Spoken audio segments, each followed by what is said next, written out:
Hey, welcome to this week's episode of The People's Report, News for the Left, brought to you by Solidarity TV. Today is January 21st, 2026.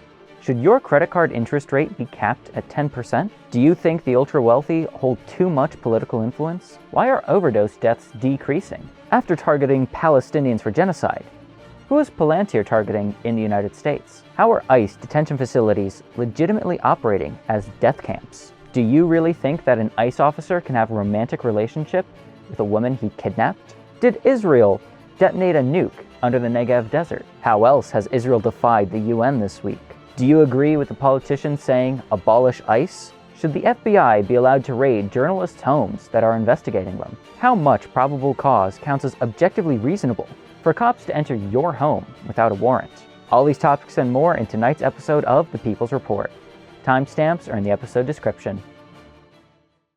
Well, don't feel so devastated if you're feeling alienated, because it turns out you're not alone. Just open up your heart, let the revolution start, and grab that megaphone. Solidarity, solidarity, I need you and you need me. Solidarity, solidarity, solidarity, solidarity.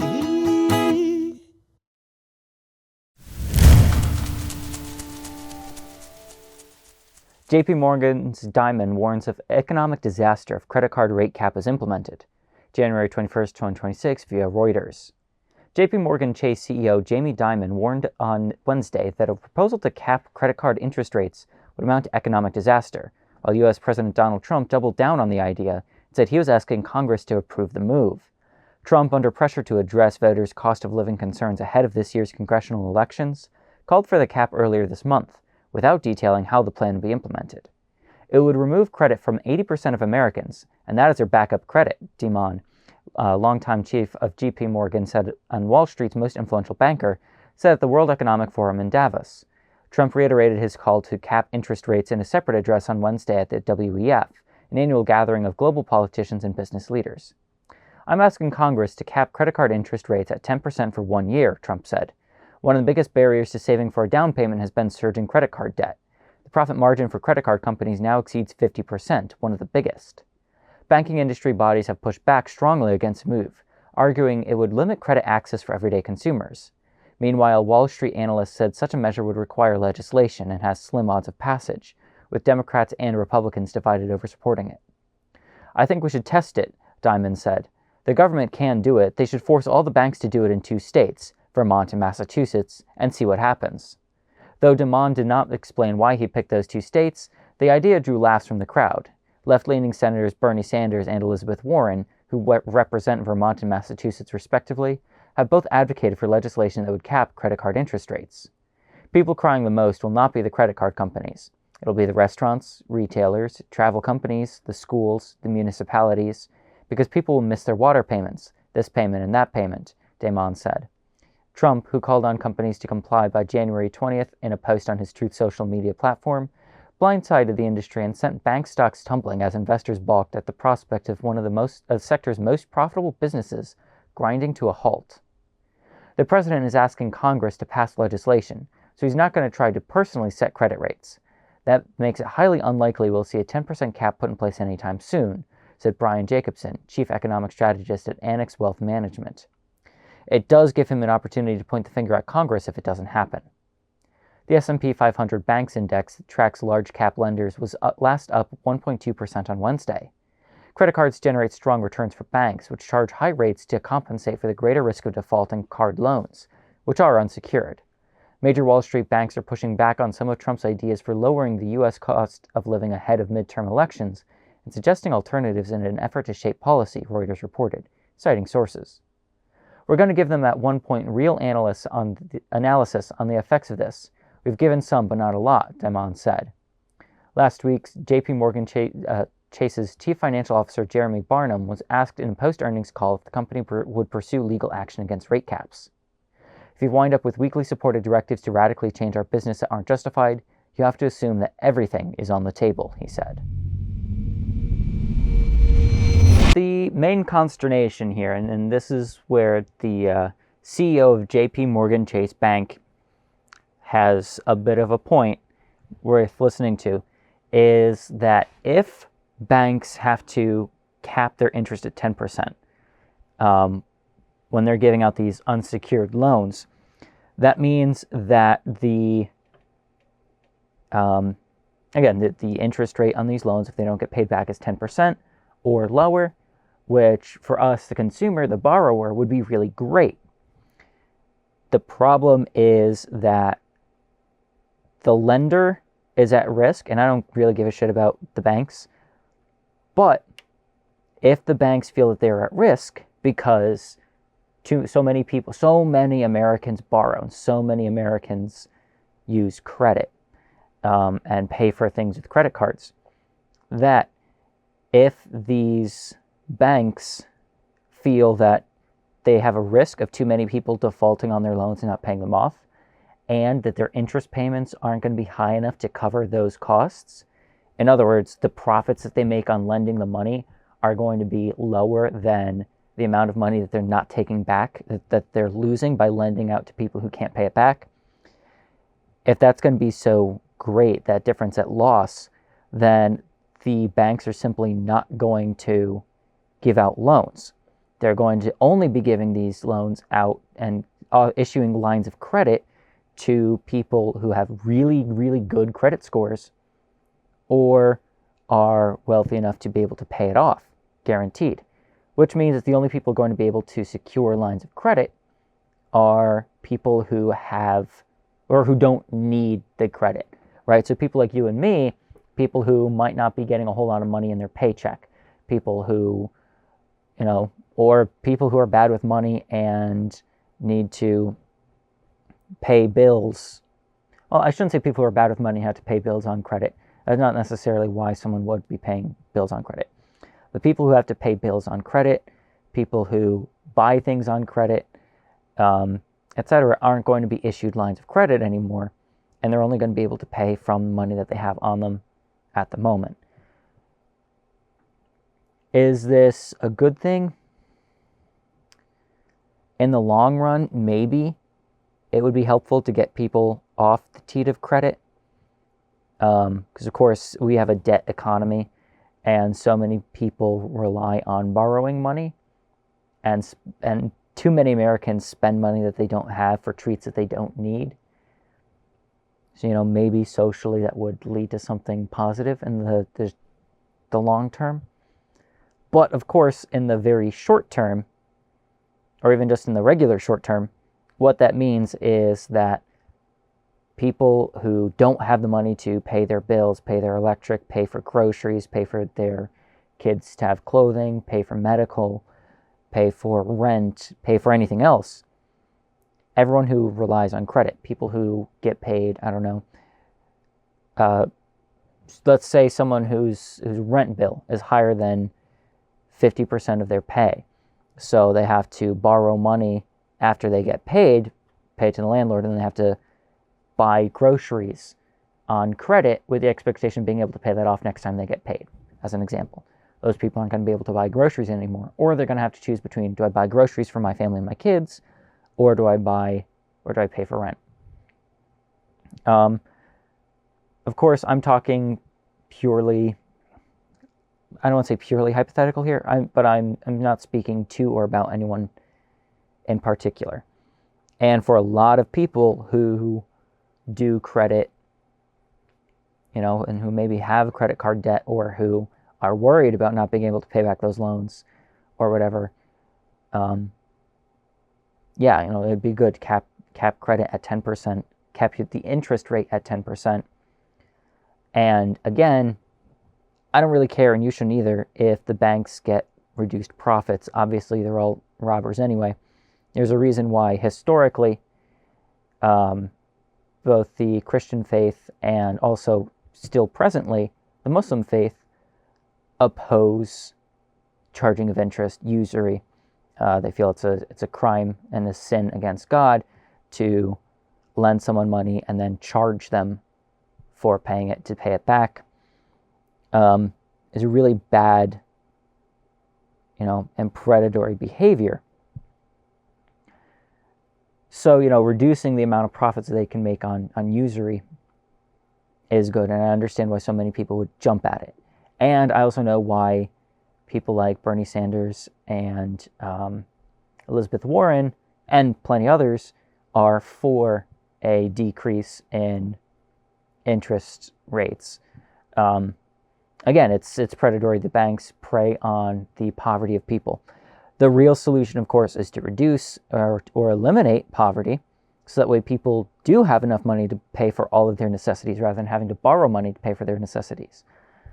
It's kind of a different question than Trump is interested in answering. He, of course, wants a quick victory of people having or feeling like they have more money in their pocket at the moment rather than having to actually deal with the economic concerns of the American people. But that is why JPMorgan Chase, and that's why other bankers and CEOs are like, oh, this is going to be bad, this is going to be bad, because the banks will risk losing money. Yeah, who cares? But in order to protect their money, they're going to, screw out people who rely on borrowing and lending. And that could really suck for the American people. Of course, these guys, there's a reason why the article and why the JPMorgan Chase is like, oh, let's test it in Vermont and in Massachusetts, because he wants to see people get hurt as a result of, or he wants to see people get hurt and he wants them to blame it on socialist policy instead of blaming it on the predators, who are the big banks and the corporate business interests that he represents.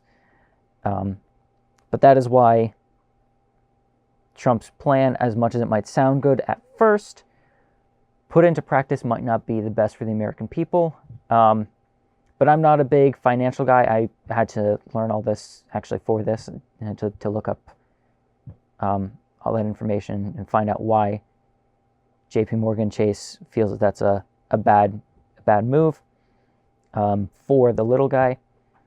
So I'm not an economist, so we'll see what happens. There could be plenty of other factors that I haven't considered or haven't heard about. And we'll see. I don't know. Is a cap on the interest rates going to be good for you personally? Let us know. But again, like he said, Congress is going to have to pass it. Trump isn't going to do it personally. So it's all up in the air, and we'll see where it lands.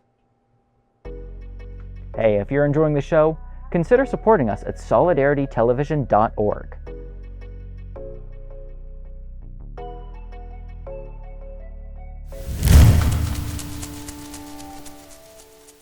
A majority of millionaires say extreme wealth is a threat to democracy.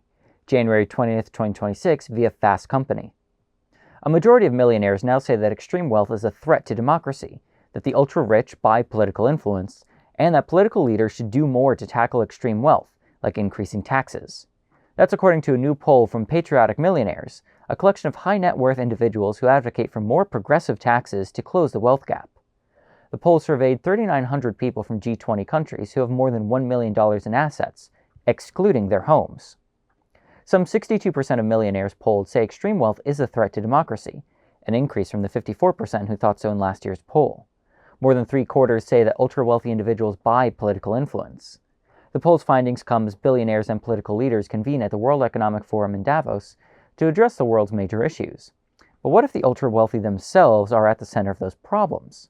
That's the consensus of poll respondents, 74% of whom say the extremely wealthy leverage the law in their own favor. 69% say the influence of the super-rich over politicians prevents action to address inequality. A majority also agree that the concentration of extreme wealth is harmful to a fair and factual media, sets back social progress, prevents ordinary people from having a decent standard of living, and even keeps people from making deeper societal connections. A January 2026 report from Oxfam backs those claims.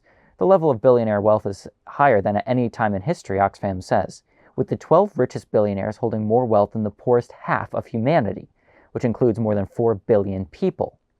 Economically unequal countries are up to 7 times more likely to experience democratic erosion than more equal countries, according to the report. Oxfam also estimates that billionaires are 4,000 plus times more likely to hold political office than ordinary people, an example of political inequality. The growing role of billionaires in politics is more than just perception, it's a fact.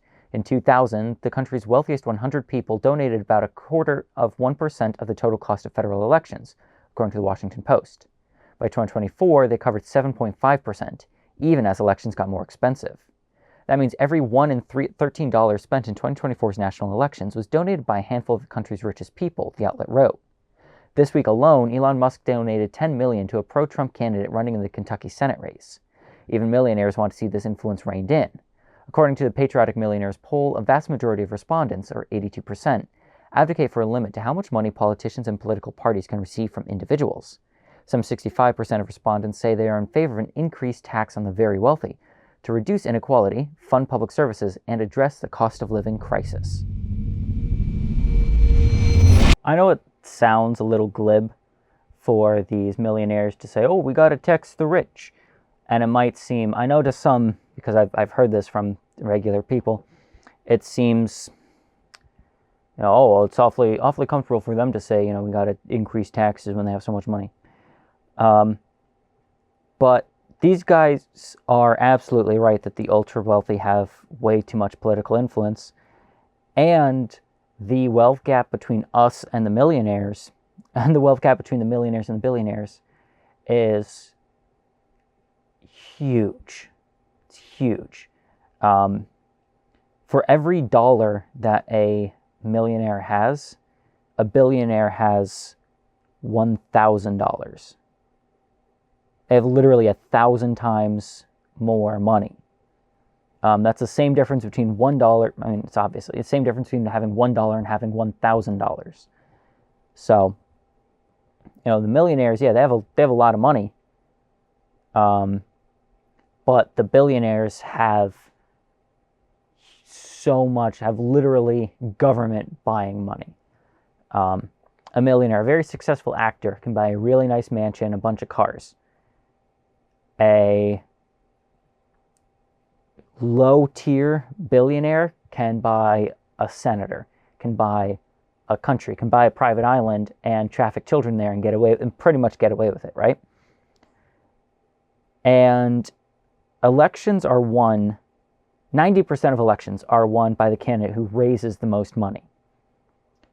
So that means 9 out of 10 times in a democratic, so-called democratic society such as ours, the candidate with the more rich with friends wins. So if you're wondering how politics got to the way that it is, aside from the fact that the United States is built by and for the ruling class, the owning class in general, the billionaires can just buy their way in. Literally 9 times out of 10. If you have one like Elon Musk dropping $10 million on a candidate, how much money do you put into candidates? If you put in $100, if all of us put in $100 towards a candidate, it would take 10,000 of us to equal Elon Musk. If I'm doing my math right. No, I'm sorry. 10,000? No, 100,000 of us.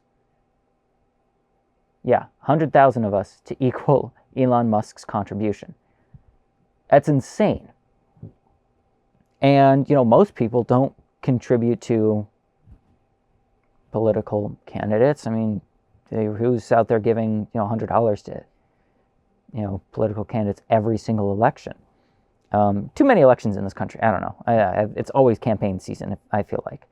So if you're giving $100 every single time, you're going to go flat broke real fast, I feel.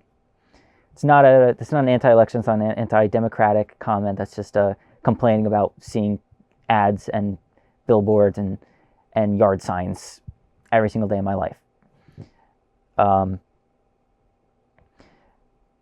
So these guys have huge political influence. Remember, one of the reasons, so for those of you who don't know, one of the reasons why the United States is so consistently antagonistic against Iran is not just because of Iran's opposition to U.S. hegemony in the Middle East. It's not just because we picked sides in the Iran-Saudi Arabia struggle. It's not just because we back Israel and Iran backs freedom and justice and equality in the Middle East, especially for the Palestinian people. It is because the billionaires who own the pistachio plantations in California, their biggest competitor on the global pistachio market is Iran. And so they personally, not only do they steal tons and tons of water from California and Californians and the land and energy that they consume for this pistachio crop, they lobby the government to continue to keep pressure, political pressure, and sanctions on Iran in order to protect the profits from their pistachio sales. I'm not even making this up, as absurd as it sounds. These are the kind of people that we're talking about when we're talking about the billionaires influencing and corrupting government and having political influence. Billionaires, like the article, I didn't mention in my section, but the article mentions Mark Ruffalo by name. Mark Ruffalo, with all of his Avengers and Hulk and 13 going on 30 money, is never going to be able to lobby the government to put sanctions on a country that's making competing movies. I don't know, India. He's never going to be able to have enough money to lobby the American government to put pressures on India in order to protect his film profits. Your average millionaire is never going to have that kind of influence. Locally, sure. Even on the state level. I want to say it costs like $12,000 to buy like a congressman or something like that, was an estimate. But to buy all of them? Again, we literally almost bombed Iran last week, and one of the reasons is that a pistachio billionaire wanted to keep being a pistachio billionaire. So, democracy doesn't practically exist in a world that allows billionaires. Billionaires are, like the article said, like over 4,000 times more likely to hold office than a regular person because they can pay for the campaign. They can take the year off from work to go and run the campaign rather than spending 8 hours a day at work and then trying to figure it out the rest. They don't struggle like the rest of us. And most importantly, they don't work like the rest of us, and all the money that they have was stolen from people who do the work. The pistachio billionaires aren't out there growing and selling the pistachios. They're out there taking the profits from the people who do all of the pistachio work. So, and I come back to that just because it's so absurd and so clear in how much these guys influence government for their own personal whims and desires. So, yeah, these guys do have way too much influence. They frankly shouldn't exist. No one should be ever allowed to steal that much money from a working man or woman. And the millionaires, as absurd as the patriotic millionaires sounds, patriotic millionaires, we call them the petite bourgeoisie, right? As much as they are kind of an absurd class to exist in and of themselves, they're absolutely right. These ultra-rich, ultra-wealthy guys are stealing democracy, are killing people, and hold way too much political influence, and they have to be stopped. Solidarity Television is an independent grassroots news organization. That means we rely exclusively on viewers like you. Support us at solidaritytelevision.org. U.S. overdose deaths fell through most of 2025, federal data reveals. January 14, 2026, via AP News. Federal data released Wednesday showed that overdose deaths have been falling for more than 2 years, the longest drop in decades, but also that the decline was slowing, and the monthly death toll is still not back to what it was before the COVID-19 pandemic, let alone where it was before the current overdose epidemic struck decades ago, said Brandon Marshall, a Brown University researcher who studies overdose trends. Overall, I think this continues to be encouraging, especially since we're seeing declines almost across the nation, he said. Overdose deaths began steadily climbing in the 1990s, with overdoses involving opioid painkillers, followed by waves of deaths from heroin and, more recently, illicit fentanyl. Deaths peaked to nearly 110,000 in 2022 and fell a little in 23, then plummeted 27% in 24 to around 80,000.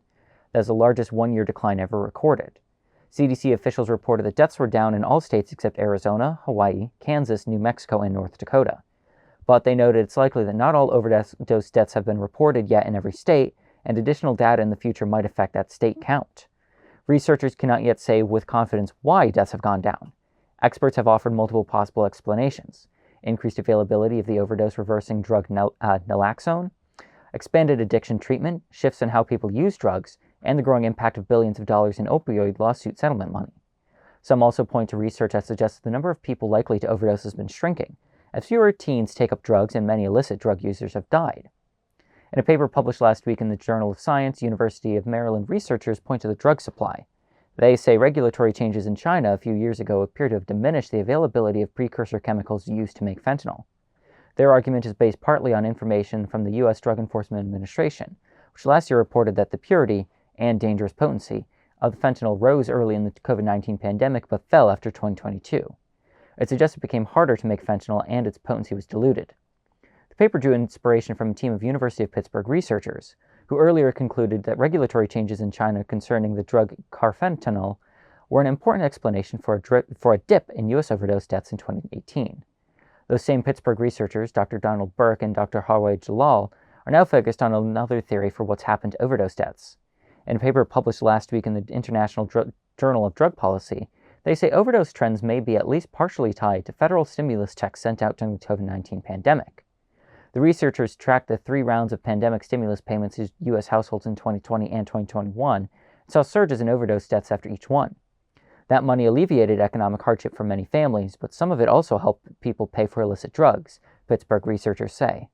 And the end of those payments helps explain why overdoses stabilized in 2022 and began falling afterward, they say. The Maryland and Pittsburgh researchers raised questions about whether Trump administration policies could slow momentum. They noted relations between the U.S. and China strained last year when Trump placed sharply higher tariffs on imports from China. It speculated China may ease efforts to police fentanyl precursors. They also noted Trump had promised a $2,000 check to Americans to help offset the rising prices resulting from tariffs placed on China. Those checks could cause some drug users, to splurge and overdose, said Burke, who urged federal officials to think through how the money is dispersed. Meanwhile, the Trump administration this week canceled some 2,000 grants in a move expected to jeopardize programs that provide mental health and drug treatment and prevention services. Well, we're all glad to see that deaths from overdoses are down. Fantastic. Hopefully they keep dropping. The overdose deaths, not the drug users. But my first reaction to reading this article for the first time was that, the implication that China controls whether or not people die of overdoses here in the United States, and that if Trump continues to have the trade wars with China, the Chinese government is going to kill more Americans through the drug trade. I don't know.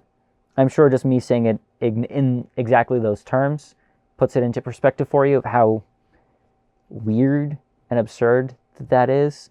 I can't imagine. Probably a good handful of sickos in China are happy to see Americans die of drug overdoses. And in some cases, maybe they have a point, but the Chinese government, the Chinese people don't want to see Americans die of drug overdoses any more than we want to see anyone die of drug overdoses. And again, there's certainly a bunch of Americans who would, but how many American, does the American government, the American government is a little different. The American government doesn't want people to die of opioid overdoses. Obviously, we know that's part of the reason why we invaded Afghanistan in the first place. Was for the poppy trade and the poppy fields and the opium. Anyway, that's slightly off topic. The idea that China is out to get us, right? Or would be willing to be out to get us if we have to play hardball with them or whatever. I don't know. I really didn't like the way that the article suggested that. And the suggestion that, we have to be more judicious over whether or not we're giving out stimulus checks so that way people can't use them to buy illicit drugs. That's the exact same argument that people give for not giving, homeless people on the street money, right? You see someone on the street, and I don't know if you grew up like this. I grew up being told, hey, don't give them money. If you can help it, get them what they need. Buy groceries, buy them food or whatever. And I don't think that's necessarily a bad perspective to have. And I don't think that for a lot of people that comes from a place of, malice. But when I give a person money, it's not really mine to control what they do with it or to alleviate what needs they have. If someone on the street has a crippling drug addiction, and I know that a lot of people think, oh, well, of course it's helpful for you to not give them money that they can spend on drugs. But is that really up to me what they do with that money? Should it be up to me? And why do people use drugs in the first place? Homeless people they're not homeless necessarily because they're using drugs. Oftentimes it's the other way around. If you're living out on the street, you're in the immense physical pain of being neglected and abandoned and exposed to the elements. And then, of course, the emotional pain of being, again, neglected, unwanted, and abused by the system and society. And people turn to drugs and alcohol to alleviate those pains. Addiction is often the medication that we use to alleviate the pains of poverty, whether it be alcohol or more hard drugs. And so, do I really have the right to tell someone, well, you shouldn't alleviate the pains of the situation that you're in? You should go buy a burger instead. I don't think so. So, I don't think it's up to us. I think, obviously, we have to provide them with alternatives. We have to be able to create a society and a community in which people can get the help that they need, and that we are willing to give them the help that they need.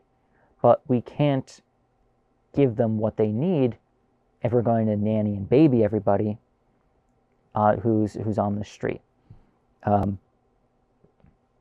so many of us waste our money on useless stuff anyway. Might as well be snorting it. There's the classic joke: a guy walks down the street and sees a homeless man and goes, I only have $20 in my wallet. Do I really want this $20 to be spent on drugs and alcohol? The man thinks, no, I don't. And so he gives it to the homeless guy instead. So, the implication that, well, we have to be judicious on how we're giving people money. Because, the inherent implication is that people are going to take advantage of anything they get in order to, hurt themselves or destroy their lives with drugs or alcohol. When we know one of the ways to alleviate these pains is to give people homes. And when we give people money, they're going to be able to be empowered to make lifestyle changes in which they can then defeat drug and alcohol addiction on their own or with the help of society rather than being nannied into it. I don't really like the term nannied into it, but you understand what I mean.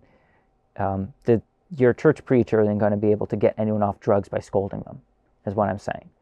And scolding people with, oh, well, we can't give them, money because they might use it on bad stuff.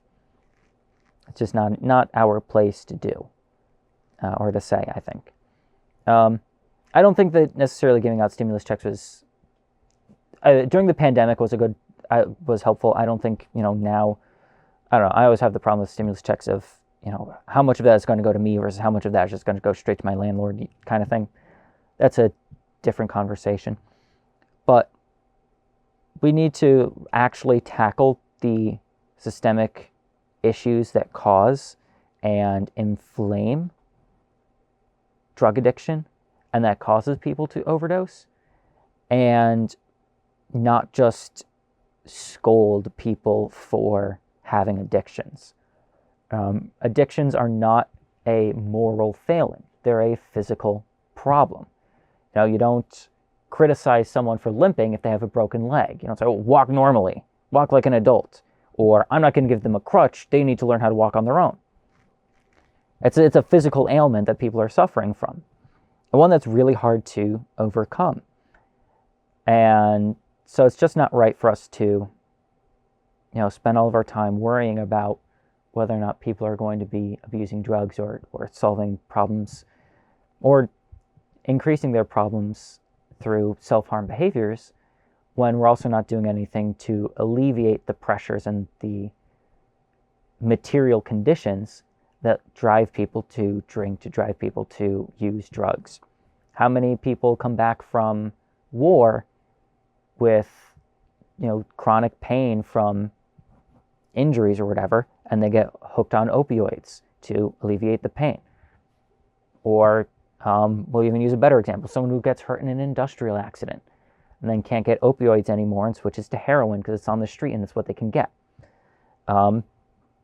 Fentanyl's, I believe, a tranquilizer. People don't use these drugs just because they're fun and cool. As the article pointed out, kids are not using drugs as much anymore. I wonder if that includes marijuana. I don't know. It seemed like a lot of people still do weed and vape and whatever. But smoke weed, I gotta do weed. I guess I'm the pastor I was just complaining about. But, people aren't really into hard drugs. And I think, that's a good thing, obviously.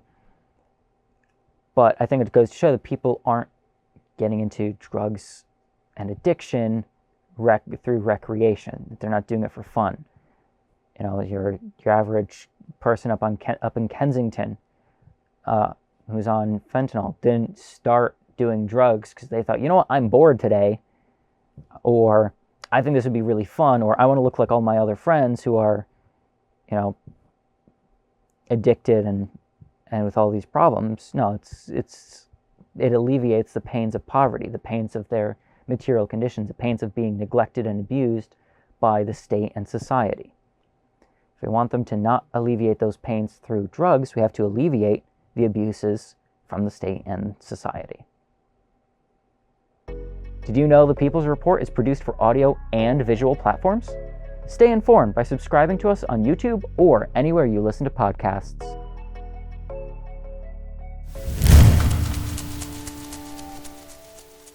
Elite, the Palantir app ICE uses to find neighborhoods to raid. January 15, 2026, via 404 Media. Internal ICE material and testimony from an official obtained by 404 Media provides the clearest link yet between the technological infrastructure Palantir is building for ICE and the agency's activities on the ground. Palantir is working on a tool for immigration and customs enforcement that populates a map with potential deportation targets, brings up a dossier on each person, and provides a confidence score on the person's current address, 404 Media has learned. ICE is using it to find locations where lots of people it might detain could be based. The tool receives people's addresses from the Department of Health and Human Services, among a range of other sources, according to the material. Enhanced Leads Identification and Targeting for Enforcement, ELITE, is a targeting tool designed to improve capabilities for identifying and prioritizing high-value targets through advanced analytics. A user guide for ELITE obtained by 404 Media says, the tool aims to be nearly all-encompassing when it comes to finding ICE targets, from identifying subjects in the first place, to building a list of people, to supervisors approving selections for officers to ultimately go into the field and apprehend. One feature of ELITE is the Geospatial Lead Sourcing tab, according to this user guide. This lets ICE see people it may potentially want to detain on a map interface, based on various criteria such as bios and IDs, location, operations, and criminality. An ICE officer can then select people one by one or draw a shape on the map to see people in that selected area. ELITE has already been used by ICE to target specific areas, according to sworn testimony from an ICE official in Oregon. One of our apps, it's called ELITE, and so it tells you how many people are living in this area and what's the likelihood of them actually being there. Deportation officer with ICE's Fugitives Operations Unit, identified in court records as JB, testified about the raid in early December. 404 Media purchased a transcript of JB's testimony from the court. It's basically a map of the United States. It's kind of like Google Maps. It pulls from all kinds of sources, JB continued. It's a newer app that was actually given to us in ICE. Once a person is selected on the map interface, ELITE then shows a dossier on that particular person, according to the user guide. That includes their name, a photo, their alien number, the unique code given to them by the U.S. government, each immigrant, the date of their birth, and their full address. ELITE notes the source of the address, such as a government agency that supplied it, and gives an address confidence score. One address confidence score example in the guide is 98.95 out of 100. Another is 77.25 out of 100. This score is based on both the source of the address and how recent the data is, the user guide says. ICE is paying skip tracers, private investigators, and bounty hunters to help verify people's addresses. These records give us behind-the-scenes insight into the kind of mass surveillance machine ICE is building with the help from powerful tech companies like Palantir.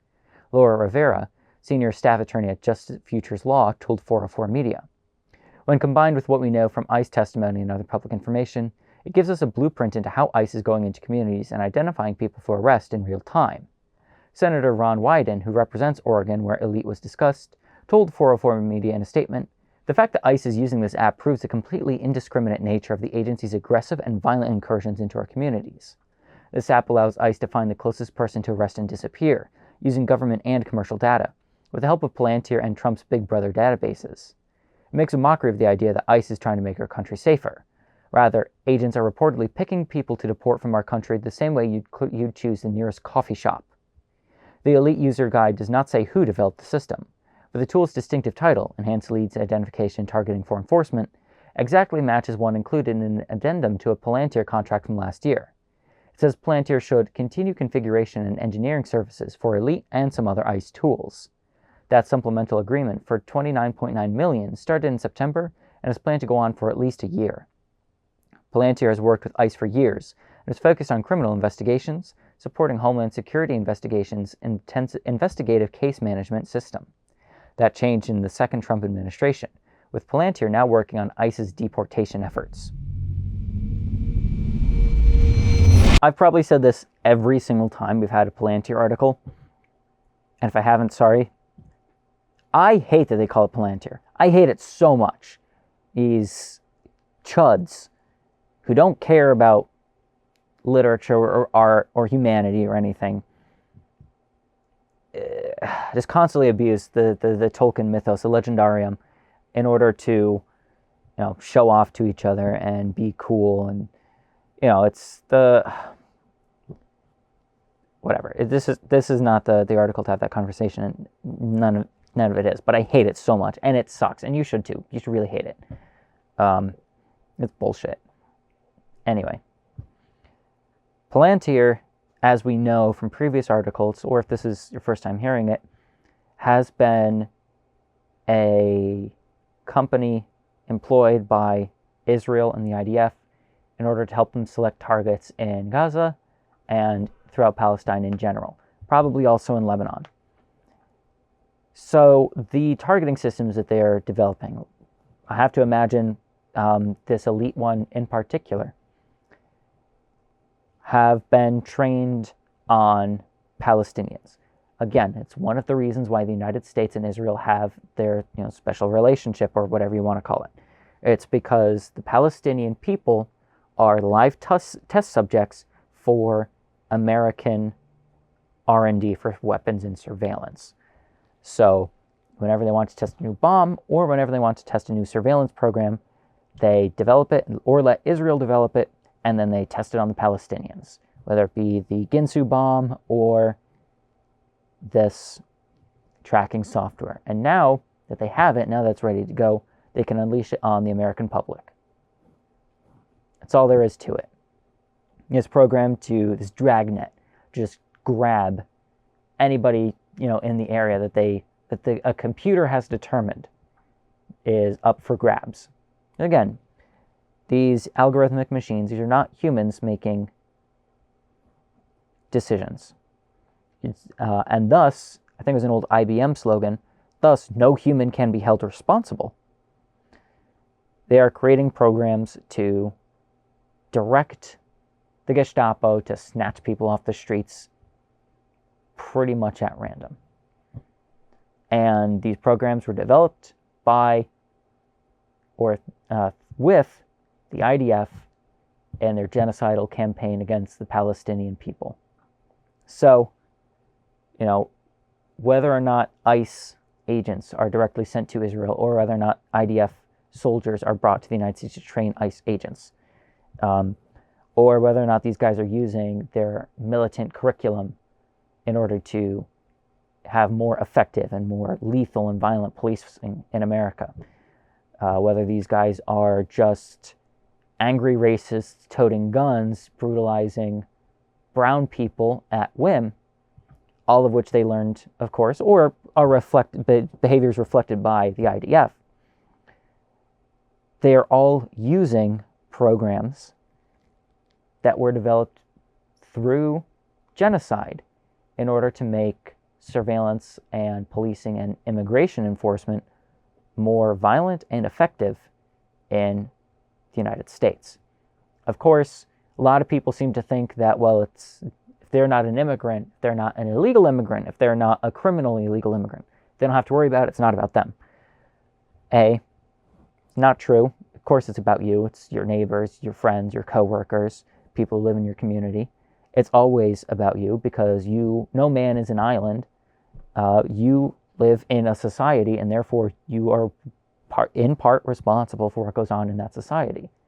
You have to take care of people. That's how this whole civilization thing works. Sorry, it is your business, even if you aren't a primary target. And B, it might be you eventually. And the potentialness of being a victim is never a good reason to do something. You shouldn't, tell people, oh, well, you drive carefully because you might hit me, drive carefully so you don't get hurt. So we should be looking out for other people, even if we don't think we're ever going to be targeted anyway. But it could be you. I mean, a bunch of people are starting to get worried because I think it's the FAFSA now. It makes you specify what type of white person you are, and the dragnet will come for you eventually. Chances are, if you're watching this show, you're on the chopping block next. Don't panic. It's going to be a long time till it gets to you. But you should be aware that it is your problem because the government is going to make it your problem as soon as you become a problem for them, or a risk for them, or an uncertain variable for them. As soon as you become something that they cannot rely on to support everything they want to do. So right now, it's illegal immigrants. Next to is it? Probably, I'm not going to make any predictions and get onto the who's next on the chopping block, victim board or whatever. That's not important. What is important is that we all look out for each other and that we understand that American policing and American enforcement, law enforcement so-called, is done by and for and through genocide. That's why we're killing the Palestinian people, in order to train surveillance programs and policing programs and military programs in order to make fascism a reality in the United States and imperialism a reality outside of it. That's all there is to it. If you like the People's Report, check out our other shows at solidaritytv.org.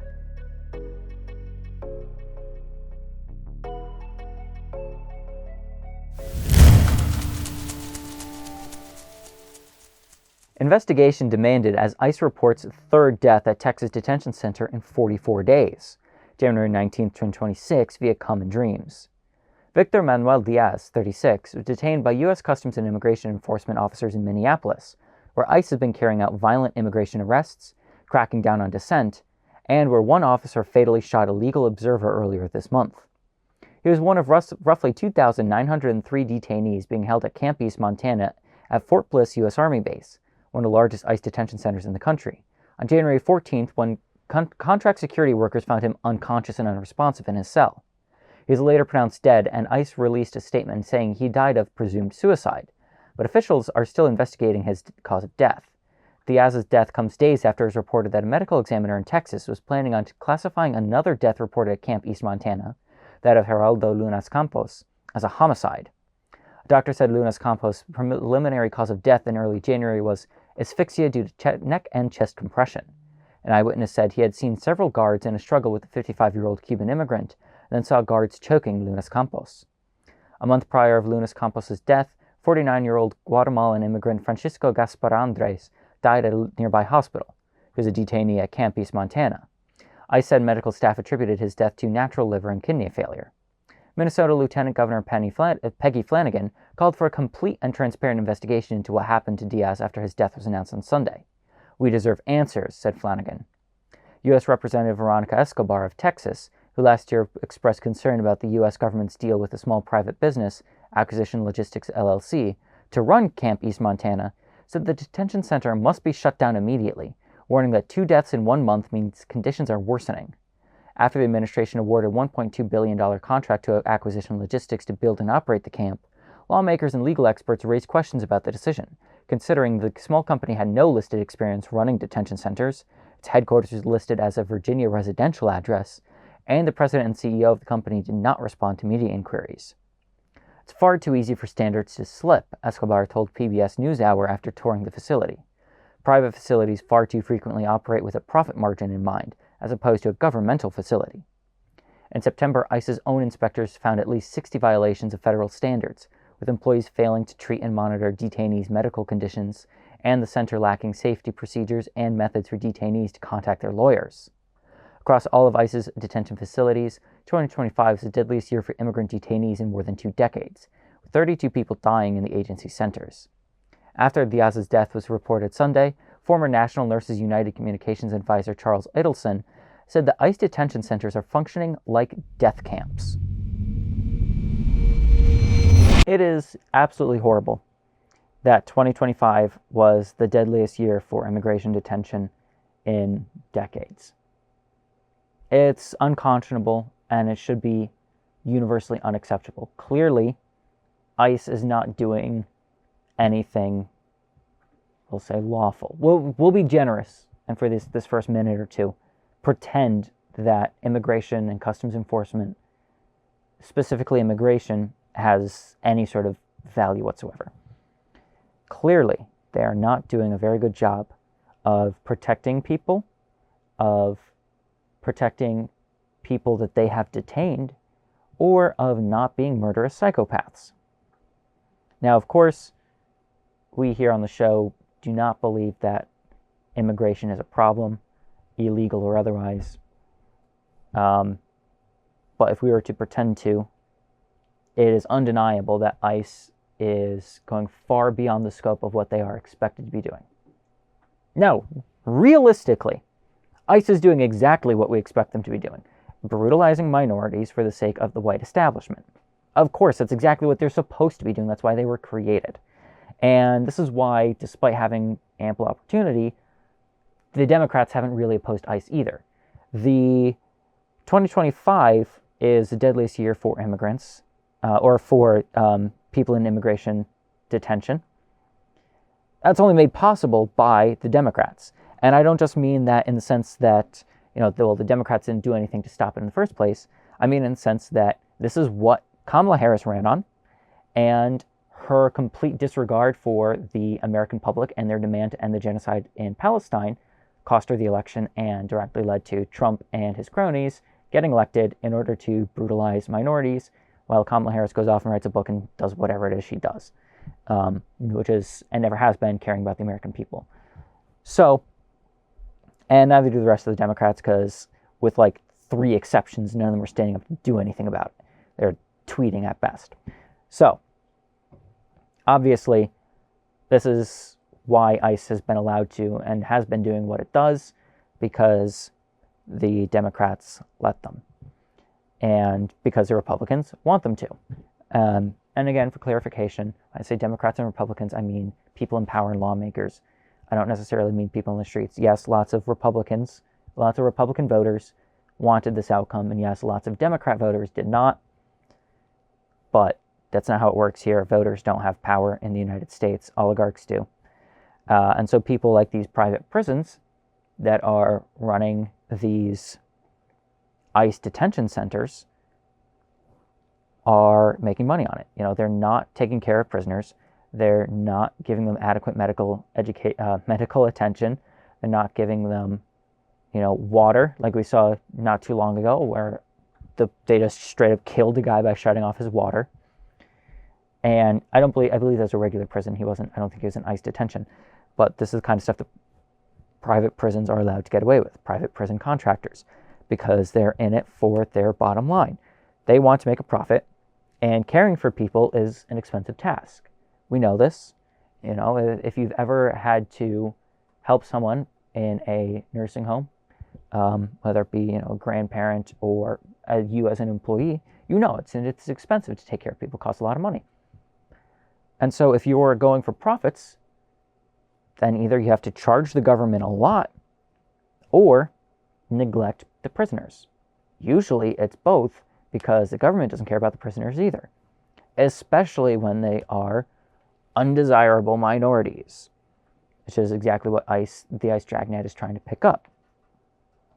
So people are being abused and neglected and violently killed, and because of course all deaths in prison are violent by nature, whether it be through starvation or through someone getting beat up and crushed.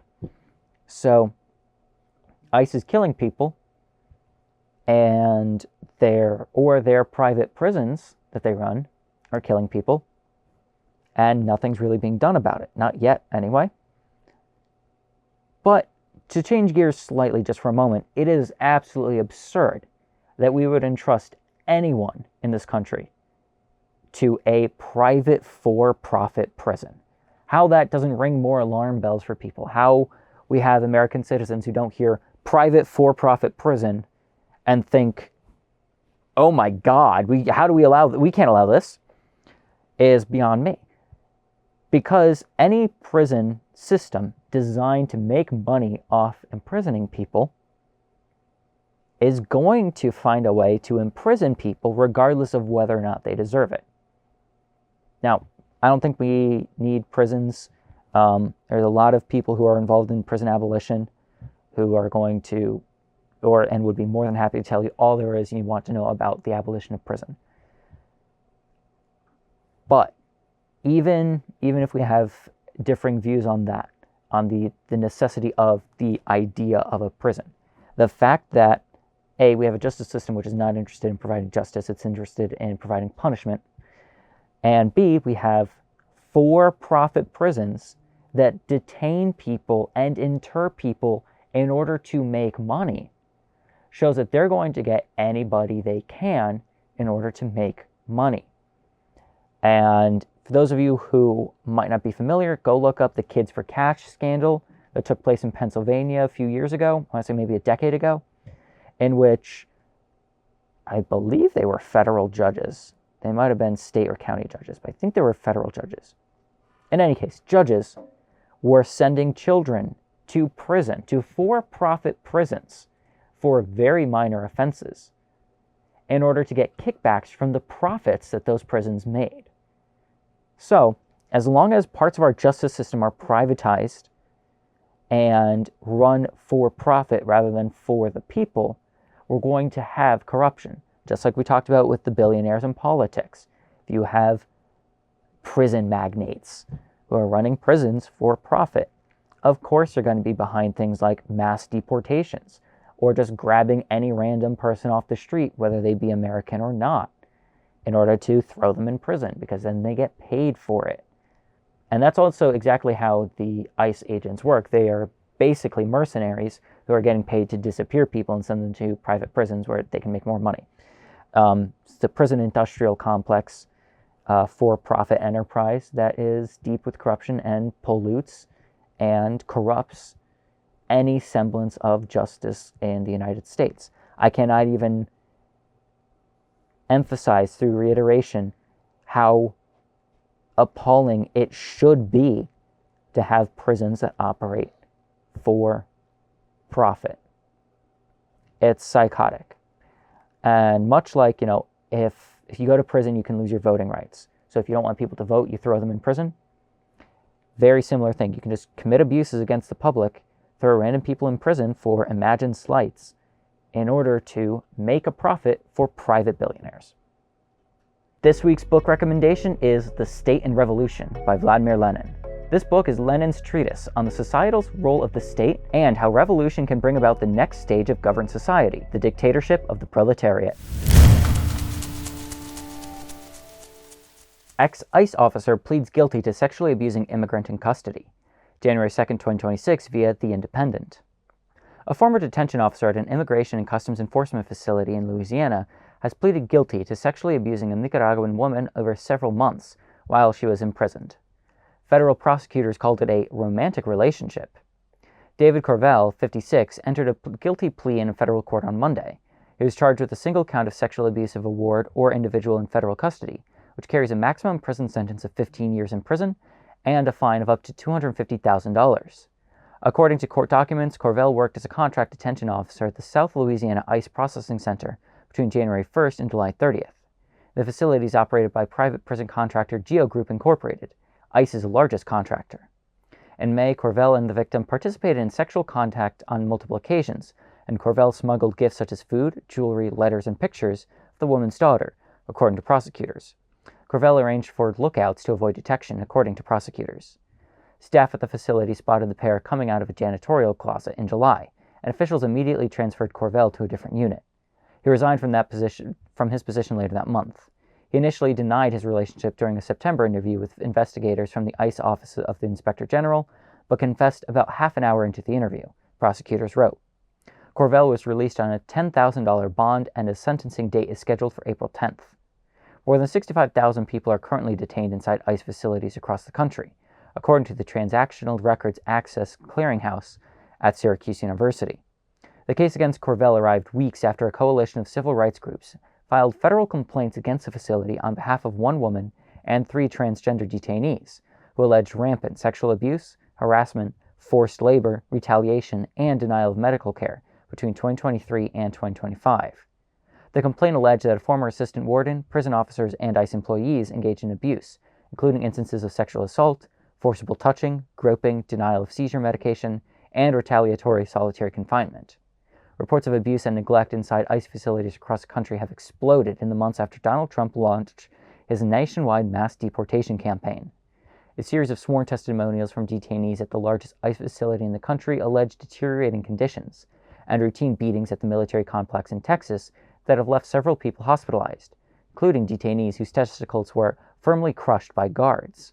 Federal judges have intervened to force ICE to improve conditions inside makeshift detention centers in New York and Chicago, where detainees were allegedly forced into cramped cells near open toilets without adequate food, water, clean clothing, or a place to bathe or brush their teeth. The idea that a prison guard and a prisoner can have a romantic relationship is honestly outside of common sense. The power difference between a person who is detained against their will and the person in charge of keeping them detained through the force of violence, through force, I guess, is huge. It's a huge difference in power. And we have laws against sex between, or any sexual engagement between people of such significant power differentials. It's called statutory rape. A prisoner cannot be expected to be able to give adequate consent when a removal of consent very realistically is an option that will bring or may bring harm, neglect, abuse, etc. We already know people, especially in ICE detention, are abused and neglected. And so the desires of a prison guard who has the power to abuse with impunity cannot be met with the consent of a person who can be abused without recourse. It's as simple as that. There's a reason why teachers and students are not able to engage in sexual activity, especially, in grade school, not just age, but the power difference as well, and the power difference that comes with age. But, this is why it's often impermitted in universities. This is why it's impermitted in the business world although it's often, again, rarely enforced, but it's impermitted between bosses and employees. There is a reason why we understand that Monica Lewinsky was sexually abused, that she was raped by Bill Clinton. Because it doesn't matter whether or not she gave consent, she is not able, realistically, and in all sense of the term, to deny the President of the United States without so much fear of repercussion that yes is anything other than the only answer able to be given. And so the prison guard in the article did sexually abuse a prisoner. Now, even if what the defense said, oh, well, it was a romantic relationship, it's not, the reality of that is may not even be all that impossible. Strange and unusual, sure, but, stranger things have happened. But we have to understand that socially, we recognize that there's such a strong power imbalance there that she may not have even realized that no wasn't an option, and thus said yes because it was the only realistic choice that she had, whether or not she realized that or not. So we have to really understand the difference between what consent can be and what consent often is, and how much power removes the ability to choose. So, that said, we also have to realize that sexual abuse is not an aberration in prison, it is a function of prison. There's a reason why sexual abuse is so prevalent in prison. It's part of the punishment, especially for, I guess probably equally across all prisoners. I do know that LGBTQ prisoners, inmates, persons who have been interred, however, are more often sexually abused than non-LGBTQ inmates. We know that trans inmates in particular are routinely sexually abused in prison. By function, V coding, we discussed it previously on the show, in which the sexual abuse of a trans woman in prison is given as a reward to pacify violent inmates. We know, prison rape is a straight up punchline in American society because it's an accepted part of the punishment. Sexual abuse in prison is not an aberration. Sexual abuse in prison is not something that, is outside of what is expected. It's not, my mind just keeps going back to aberration. It's not unusual. It is exactly what is intended by the prison industrial complex. It is designed to humiliate and hurt people and to punish them in prison. Because, of course, our prison system, like we just discussed, is designed around punishment and around punitive justice. It's about hurting people in order to get even. It's not about fixing or helping society. And the sexual violence in these ICE detention centers is incredibly violent. We've had reports of people, of men having their testicles crushed by ICE agents.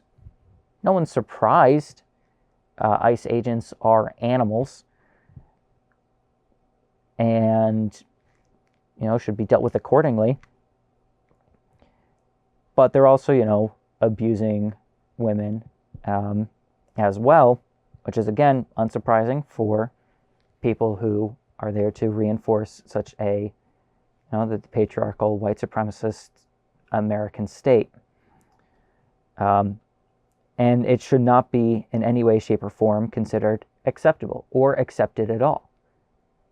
And we need to seriously reform the way that people are treated and the way that our internment systems are built in order to get actual justice to people, to not victimize them and make being a victim of a crime or of abuse or of neglect a standard part of punishment or a standard part of social retaliation for criminal behavior, especially not in immigration detainment when the crime is being a foreigner, being the wrong color, being accused of being a foreigner.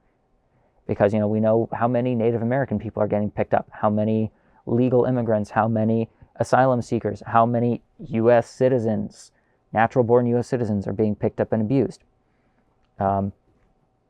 It's a natural function of ICE. It's a natural function of the U.S. prison industrial complex. And it's a natural function of our so-called justice system. Hey, comrades, remember the words of Chairman Mao. Civilize the mind and make savage the body.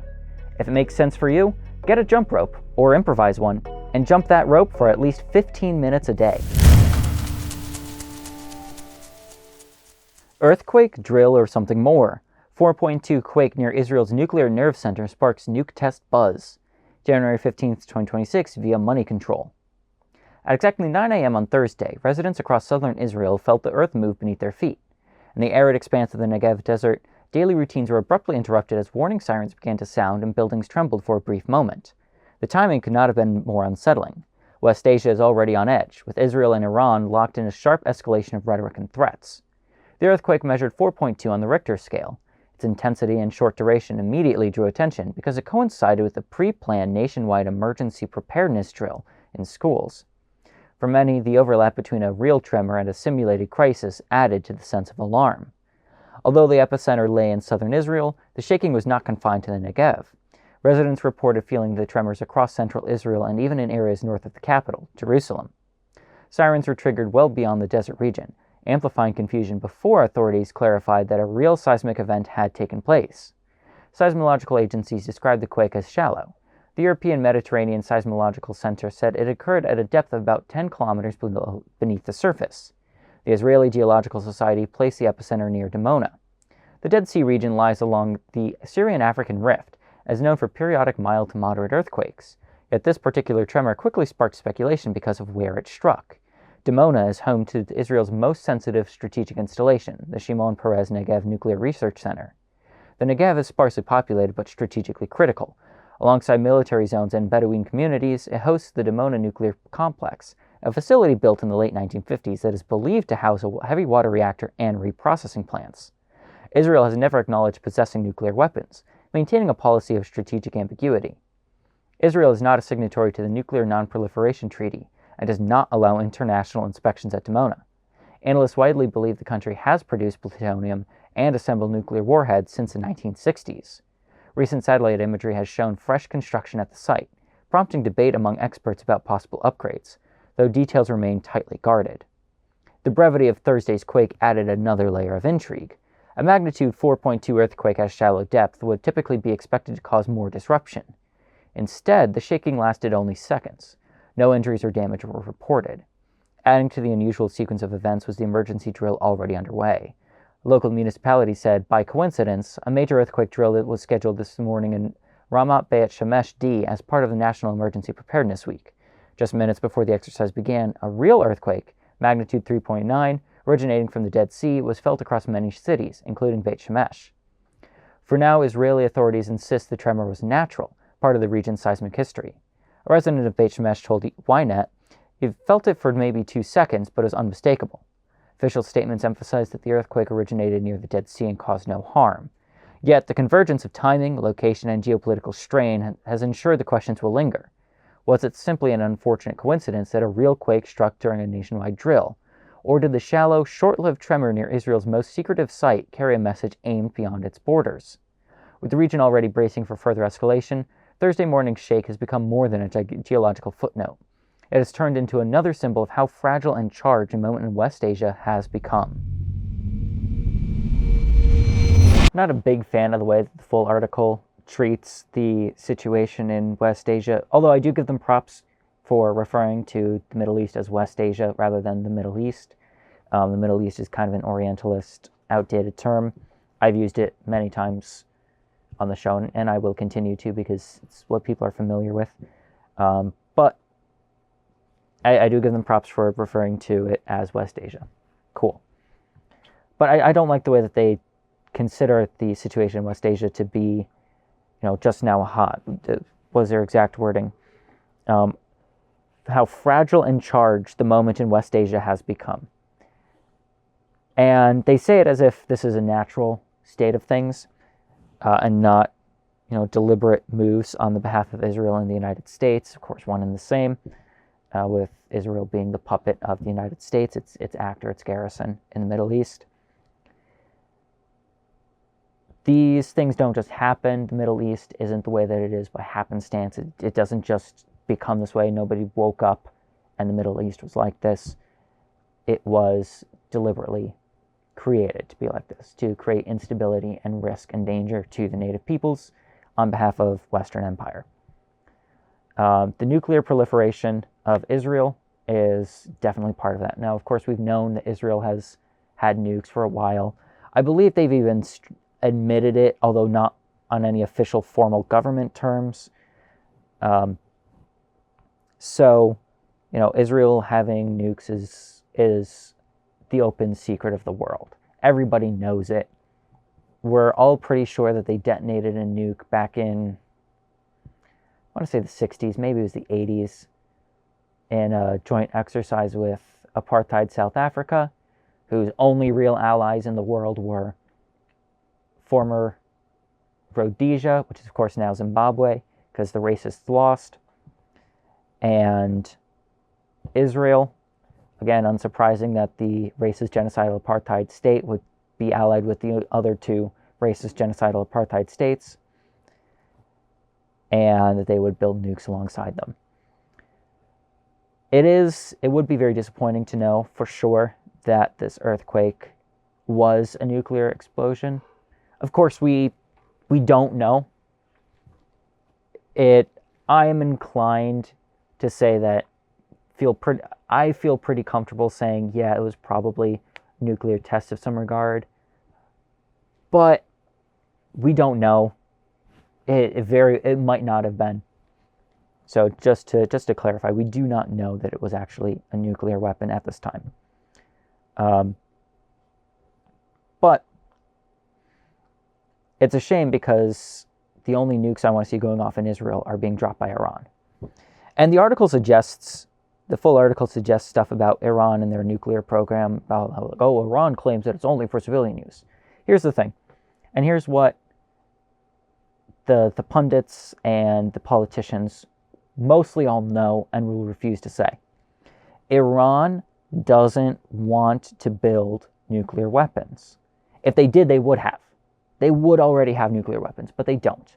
And they don't because back in the 1990s, the Ayatollah published a fatwa, a religious edict, against weapons of mass destruction, saying that weapons of mass destruction, not limited to nukes, but including nuclear weapons, chemical weapons, and biological weapons, are an affront to God, that they are a direct insult to Allah, of course, the Arabic word for God, and that the Islamic Republic of Iran will not build any because they consider it to be a sin against God. So, and now, sure, anyone can lie, I guess, or anyone can ignore religion. The United States pretends to be Christian from time to time and obviously has never been a Christian state, has never followed the teachings of Christ or anything like that. So, sure, that argument could be made. But Iran has never actually tried to develop a nuke. They don't want to. Honestly, do they have much need for it? I don't know. Their missiles and intercontinental ballistic missile program has been pretty good from what I've seen.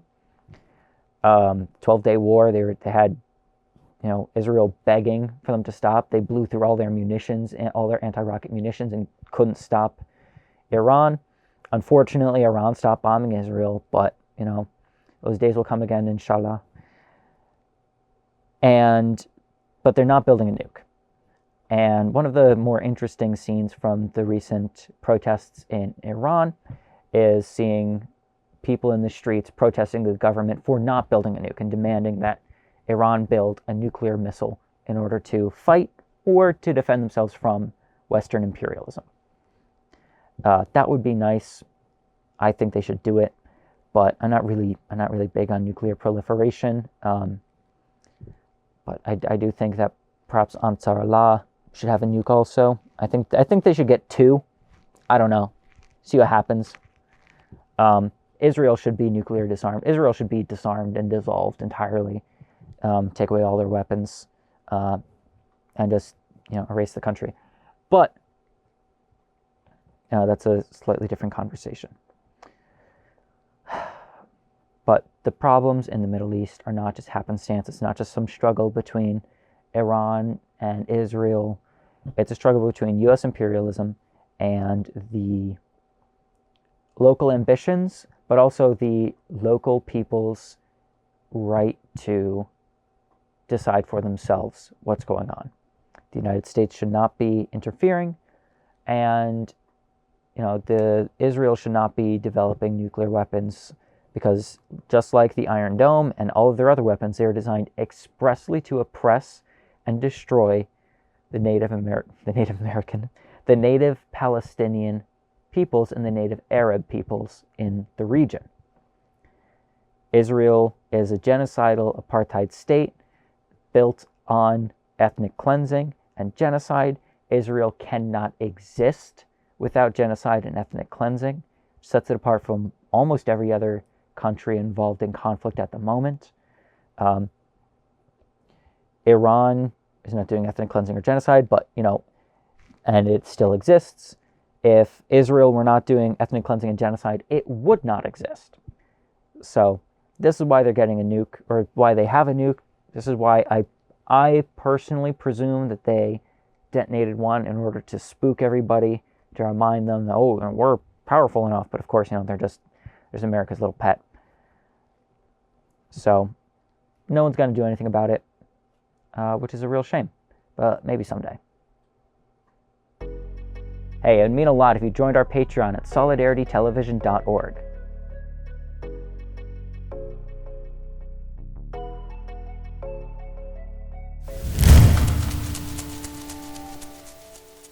Israel bulldozes Unrwa headquarters in East Jerusalem, January 20th, 2026, via The Guardian. Israeli crews have started bulldozing the Jerusalem headquarters of the UN Agency for Palestinian Refugees in Jerusalem, and fired tear gas at a UN vocational school in Kalandia, the West Bank. Israel accuses the United Nations Relief and Works Agency, Unrwa, of collaborating with Hamas, a charge the agency denies, and last year banned it from operating in its territory. The demolition marks Israel's latest step against Unrwa, which provides aid to millions of Palestinian refugees. Roland Friedrich, Unrwa's director in the West Bank, said the agency had been informed that demolition crews accompanied by police arrived at its East Jerusalem headquarters in the early hours of the morning. The facility had been largely unused for nearly a year because of security threats and incitement, he said, but Israeli forces nonetheless entered the compound, confiscated equipment, and expelled the private security guards hired to protect the site. An Israeli flag was seen hoisted above the facility in the Sheikh Jarrah neighborhood, where some Israeli politicians arrived on the scene to celebrate the organization's fate. Israel's National Security Minister, Itamar Ben-Gvir, called it a historic day. Israel defended the move to demolish the compound, with the foreign ministry saying Unrwa Hamas had already ceased its operations at the site and no longer had any UN personnel or UN activity there. It added, the compound does not enjoy any immunity, and the seizure of this compound by the Israeli authorities was carried out in accordance with both Israeli and international law. But Friedrich called it a violation of international law guaranteeing such facilities protection and said, what we saw today is a culmination of 2 years of incitement and measures against Unrwa in East Jerusalem. Founded in 1949, Unrwa's mandate was to provide aid and services to 2.5 million Palestinian refugees in Gaza, the occupied West Bank, and East Jerusalem, as well as 3 million more refugees in Syria, Jordan, and Lebanon. The group has for years maintained infrastructure in refugee camps, run schools, and provided health care. This comes in the wake of other steps taken by Israeli authorities to erase the Palestinian refugee identity. Philippe Lazzarini, Unrwa's Commissioner General, said in a statement on Twitter, "This must be a wake-up call. What happens today to Unrwa will happen tomorrow to any other international organization or diplomatic mission, whether in the occupied Palestinian territory or anywhere around the world." The latest action comes amid a long-running political and financial campaign against the agency. The U.S. cut funding to Unrwa in 2018 under Donald Trump, restored it in 2021 under Joe Biden, and then paused contributions again in 2024. Israel's ban on Unrwa has coincided with broader efforts to tighten controls on humanitarian organizations operating in Gaza and the occupied West Bank. New legislation requires non-governmental groups to dismiss staff accused of activities deemed to delegitimize Israel or support boycotts, and to submit detailed staff lists as a condition for continuing operations. Israeli authorities warned dozens of organizations, including Médecins Sans Frontières and CARE, that their licenses would expire at the end of 2025.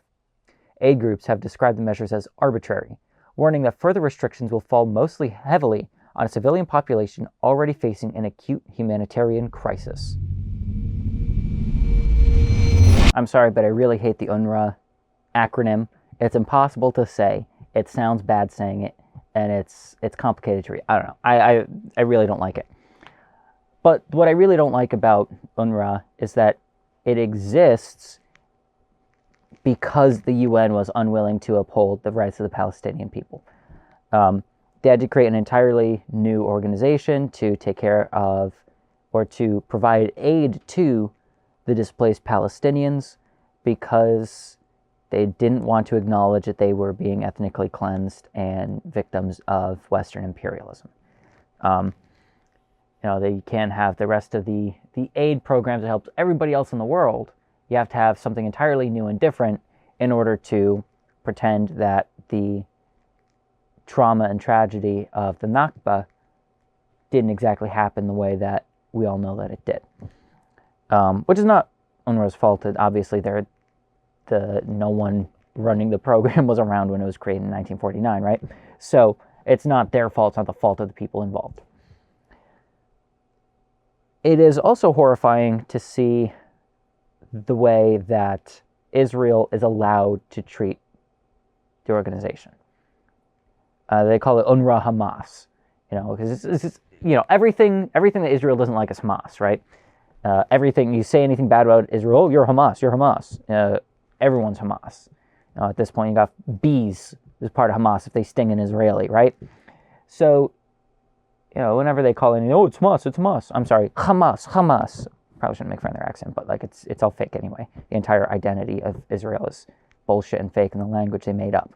So, they're all just inventing things in order to proliferate the genocide of the Palestinians, and it just has to be just believable enough for the liberal media class and the liberal citizens of the West to allow it to happen.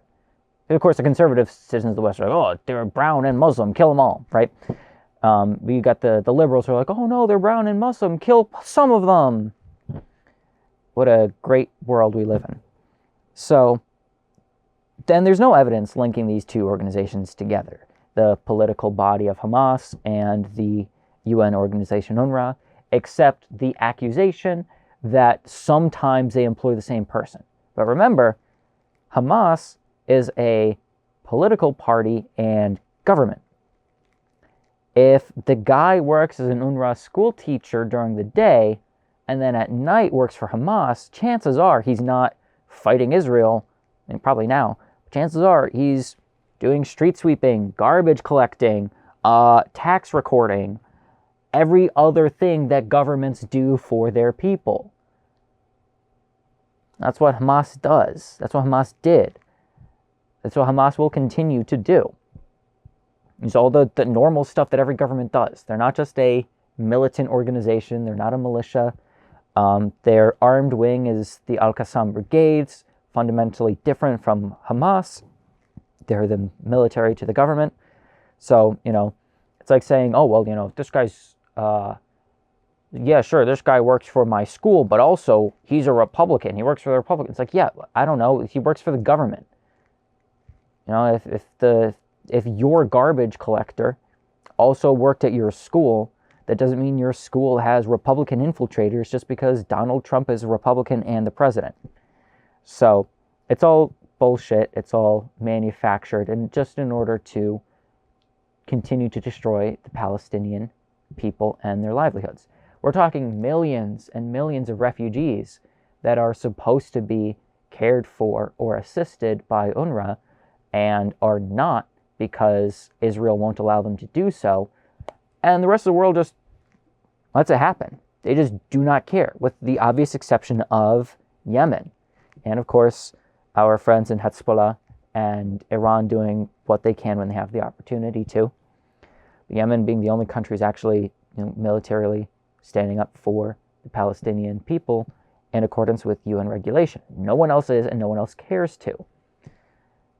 And again, with the exception of Iran under the circumstances which allow it to. So, they just create these inventions.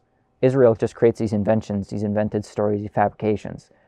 And then they go and they raise a flag above Unrwa headquarters and then bulldoze the building.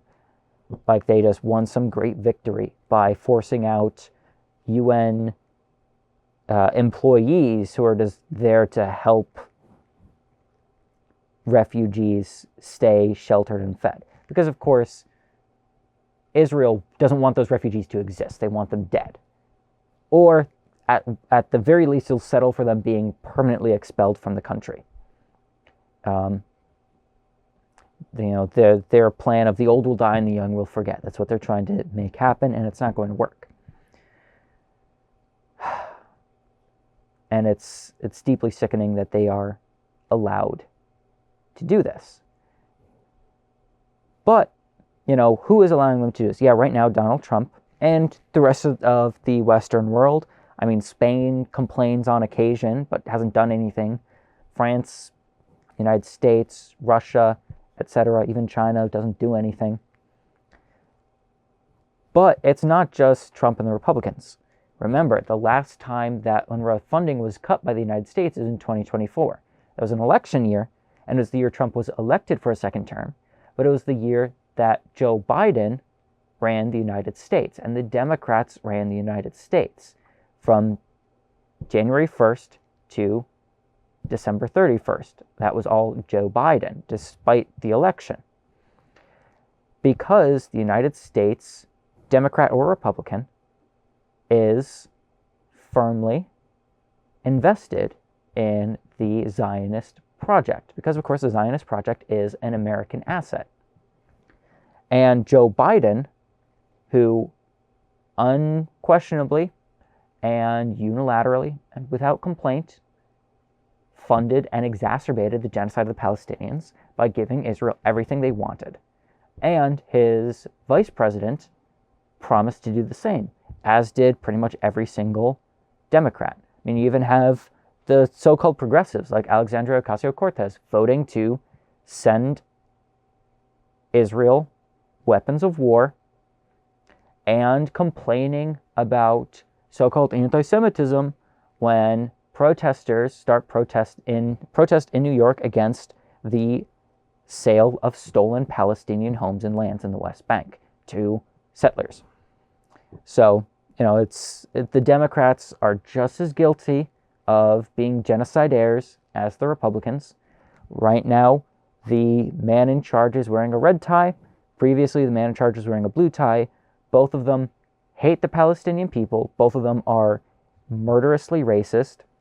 And both of them have contributed to the destruction of one of these UN government organizations designed to help an oppressed, disenfranchised, displaced, and ethnically cleansed population of indigenous Palestinians to whom the land belongs and to whom belong to the land. Another way you can support us is by following us on YouTube, TikTok, Instagram, and anywhere you listen to podcasts.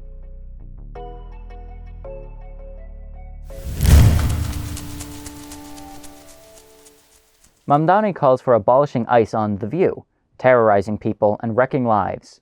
January 20th, 2026 via Mediate.com.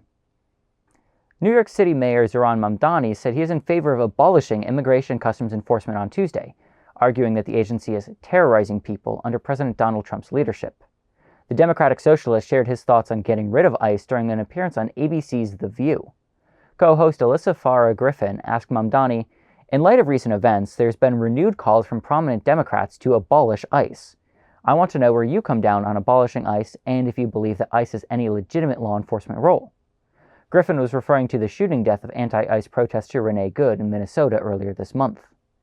You know, I am in support of abolishing ICE, Mamdani said. That comment drew a big applause from the crowd and forced the mayor to pause for a moment. Mamdani then explained why he wants to abolish ICE. What we see is an entity that has no interest in fulfilling its stated reason to exist. We're seeing a government agency that is supposed to be enforcing some kind of immigration law, but instead what it's doing is terrorizing people, no matter their immigration status, no matter the facts of the law, no matter the facts of the case. And I'm tired of waking up every day and seeing a new image of someone being dragged out of a car, dragged out of their home, dragged out of their life. His comments come after a few Democratic lawmakers have called for abolishing ICE in recent weeks. Representative Sri Thanandar of Minnesota said last week he was introducing a bill to get rid of ICE because it was committing murders. And Representative Ayanna Pressley of Massachusetts told MS Now that ICE cannot be reformed. Mamdani added that Americans are not seeing any humanity from ICE agents. There is a way to care about immigration in this city and in this country with a sense of humanity, he said. What we're seeing from ICE is not it, and we have not seen that from them in a long, long time. He made those comments right around the same time President Trump suggested that DHS and ICE need to do a better job of highlighting the murderers and other criminals they have arrested. They are saving many innocent lives. There are thousands of vicious animals in Minnesota alone, which is why the crime stats are, nationwide, the best ever recorded, Trump said. Show the numbers, names, and faces of the violent criminals and show them now. The people will start supporting the patriots of ICE instead of the highly paid troublemakers, anarchists, and agitators. Abolish ICE should be a lot more popular of a policy than it presently is. Obviously, much of the people want it. And why? Because ICE is a group of thugs. They're Gestapo, SS, brown shirts, whatever you want to call them. Slave catchers, whatever. I mean, that's what all police come from. You know, there was some argument, oh, they're not Gestapo, they're slave catchers. Who do you think the Gestapo were based on, right? The American slave catchers who became the police. So it's all a full circle thing. ICE exists only to ethnically cleanse the United States of unwanted ethnic groups and ethnic minorities. That's it. That's why they were created in the first place. That's what they exist to do. That is what they're doing. They're doing a pretty good job of it. And when I say they're doing a pretty good job of it, I do not mean that they are getting rid of or expelling, criminal, illegal aliens or whatever else you want to call these people. I mean, they're doing a really good job of oppressing minorities and acting as a secret, unaccountable police force in the United States designed to oppress and brutalize minorities. That's why they exist. That is what they do. They have no purpose. They serve no lawful purpose. They do not keep anyone safe. They do not protect the public. They do not serve the public. They are completely unaccountable to the public. So why keep them around? The only reason to keep them around at all is if you want to see minorities brutalized by law enforcement. If that's something you're interested in, why are you watching the show? Actually, no, keep watching the show. Maybe you'll learn something. But that's the only reason to support ICE. And the fact that more politicians have not come out and said, yeah, we have to get rid of these guys by any means necessary, is no shock, of course, because most political figures in America are, the way that they are because they are pro-capital. And law enforcement is the agent of capital. They are the private military that occupies the country on behalf of capital, and they're always going to be because they serve the government and the government serves capital. So until the government is a government of the people, by the people, and for the people, we're not going to see anything change in law enforcement. Because right now the government is by capital, for capital, and of capital. I think that's all three of them. So that's why they exist. So no one should be surprised, though, maybe people should be surprised by a politician saying, yeah, abolish ICE, only in the sense that it's uncommon, not in the sense that it's unpopular. People don't like these guys. They're animals. They're thugs. They are agents of chaos and agents of terror. We don't need them. We don't want them. We'd be better off if they were all dead. And every single one of them should quit. And many have realized, for better reasons or for worse, they've realized this is not the agency that they signed up for. And they're quitting, especially like we saw last week in the Civil Rights Division of the federal government. But, these guys have got to go. We've got to get rid of them. And it would be a lot nicer if we got rid of them by just dissolving the force. Of course, same problem as dissolving Israel and then all the IDF soldiers coming back to America. It's like, damn, you really want these guys in your neighborhood? I don't know what else you're going to do with them. Obviously, I think all ICE agents should be tried before a people's court, but, we're talking about if wishes were fishes and all that. So it's not worth dwelling on, I suppose. More politicians need to really get on this. We need to be more militantly opposed to ICE, and not just the agency, and not just ICE as operated by the Republicans, but ICE as a policy, ICE as a philosophy. You have to get rid of the idea that immigrants are bad, and we have to get rid of them. We have to destroy the idea that we need a private police force to root out the ethnic minorities that we deem unacceptable in American society. Honestly, we need to kind of get rid of the idea that borders are good or helpful or interesting. The only border that's ever helped anyone is the border between Pennsylvania and New Jersey. And that's funny, no matter which side of the Delaware you're on. And, we have to get rid of this mindset that ethnic minorities or immigrants are hurting Americans. And, Trump's going on and on and on about people have to be more aware of the criminals. People have to be more aware of the bad people, blah, blah, blah, blah, blah. Ignoring, of course, the fact how many, white native-born Americans are committing crimes. How many white guys commit violence against women. How many white guys commit violence against women as prison guards in ICE facilities. So, it's not, the crime is not connected to ethnic group, except in the sense that ethnic minorities are often placed into positions of poverty by the white establishment, and poverty is a breeder of crime, and obviously has all to do with poverty. And it's not because ethnic minorities are ontologically prone towards criminality or whatever they want to pretend. The very ideas behind ICE have to go. The agency has to go. Honestly, we survived 225 years as the United States survived for 225 years without the Department of Homeland Security. I think we're probably good. We probably get rid of the whole Department of Homeland Security, ICE, etc., CBP, everything, and we're probably going to be fine. I don't know. We made it through a lot of hardship. Not that I'm very much a fan of the existence of the United States, but we made it through a lot without these guys. Haven't done anything for us since, except take our money. This needs to be a more mainstream position, and we need to start demanding it of our politicians now.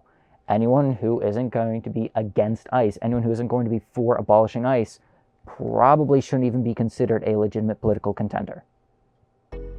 Did you know the People's Report is produced for audio and visual platforms? Stay informed by subscribing to us on YouTube or anywhere you listen to podcasts.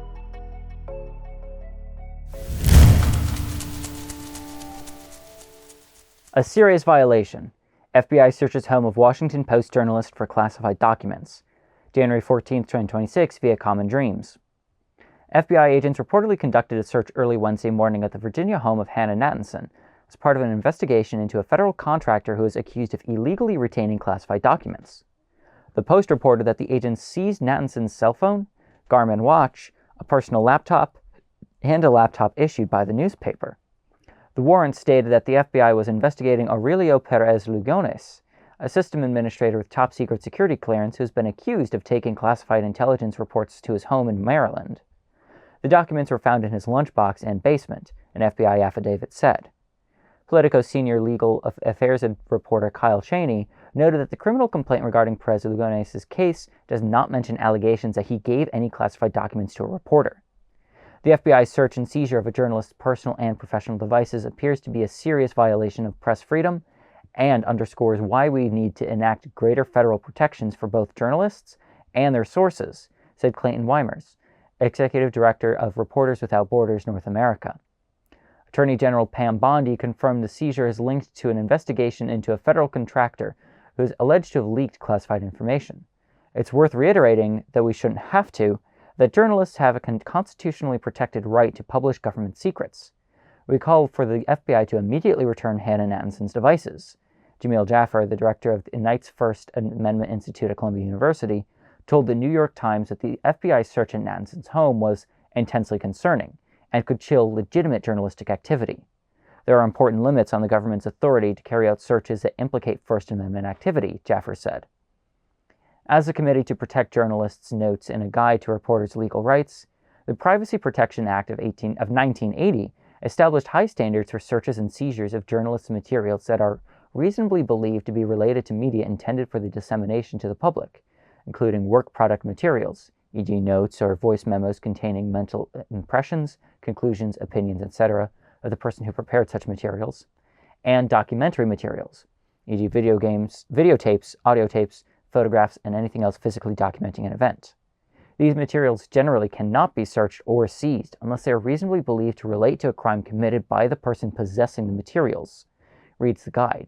They may, however, be held for custodial storage incident to an arrest of the journalist possessing the materials, so long as the material is not searched and is returned to the arrestee intact. Last year, the U.S. Department of Justice ended a Biden-era policy that limited its ability to search or subpoena a reporter's data as part of investigations into leaks. Attorney General Pam Bondi said the DOJ will not tolerate unauthorized disclosures that undermine President Trump's policies, victimize government agencies, and cause harm to the American people. Definitely something that people need to start considering as being a bridge too far. Is it surprising? No, not at all. The government going after reporters? Are you kidding me? This is classic kind of behavior. You know, they want to make sure that only the news that they want is being reported and that they're being unaccountable to the American public. So, you know, going after, I'm kind of surprised they haven't been doing this earlier. And, you know, the government probably has been, just, you know, maybe not as brazenly, not as brashly, but you know, this is a violation of the Fourth Amendment, unreasonable searches and seizures. The article details exactly how it's opposed to the Fourth Amendment, although I don't think it said as much in so many words.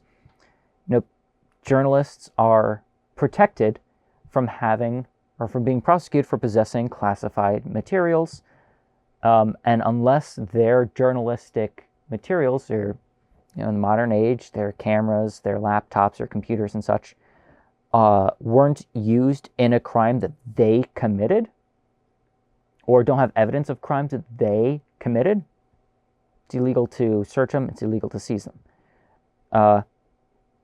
Of course, you know, the world's changing. America's getting more fascist by the day, and you know, they want to make sure that they're protecting government agencies. What is it Pam Bondi said? Her exact words were, we have to protect government agencies. We won't tolerate unauthorized disclosures that undermine Trump's policies, victimize government agencies, and cause harm to the American people.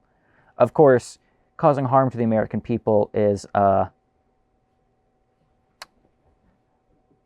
interesting phrase to use from the Trump administration. What's ICE doing now? But, you know, I digress there. We've already talked about them plenty. The idea that a journalist could be raided by the FBI for being adjacent to a whistleblower is offensive to the very idea of the freedom of press and the freedom of speech. And I think more people need to be radically upset about this and radicalized by this. Would this have happened to a Fox News host? No. Honestly, for all of the criticism he gets and deserves, would Joe Biden have done this to a Fox News host? Probably not. Would Kamala Harris? Probably not. Would any Democrat? Probably not. Couldn't say that 100% with certainty. If documents regarding Palestine, yeah, probably. They'd just do it under the, Patriot Act, terrorism or whatever. But to a regular journalist, no.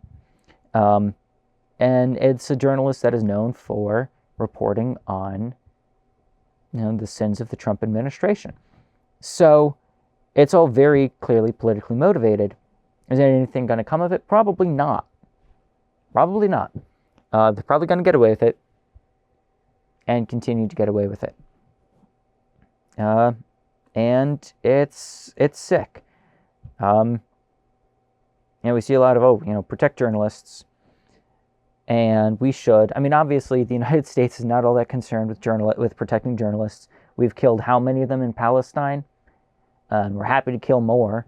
The United States would be happy to kill every single person in Palestine, especially the journalists. So, it's not that big of a deal to the American public. But, when you're preventing the American government from being accountable to the American public, which it isn't anyway, but, it's supposed to be theoretically, or at the very least, the American government is supposed to pretend it's accountable to the American public and be convincing enough in its play acting that we all believe it. And this is blowing a hole right in that facade. Hopefully more and more people start to understand what is really going on. And Pam Bondi and the Attorney General are very clearly there to protect the interests of the Trump administration and not the interests of the American people or even the American government, broadly speaking. They're there to enforce the will of, I don't want to say one guy, a team of guys, I guess, who, of course, are agents of capital, protecting capitalist investment from the demands of the proletarian masses that make up the American public. So that's what that's all about. Very upsetting, very frustrating. And, what's next? Are we going to target journalists for reporting on the Epstein files? And probably. Are we going, how far is too far for the Trump administration? And honestly, how far is too far for the Democrats who kind of haven't been actually meaningfully opposing the Trump administration? I would like to know. The American public deserves better.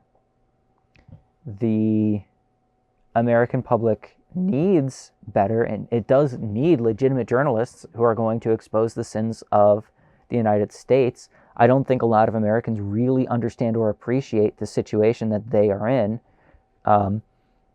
or the position that the United States is in relation to the rest of the globe. And journalists are an important part of uncovering that. And I don't want to go on and on and on about democracy and the freedom of speech and all that. I'll leave that to the blue tide guys at the Wall Street Journal or whatever.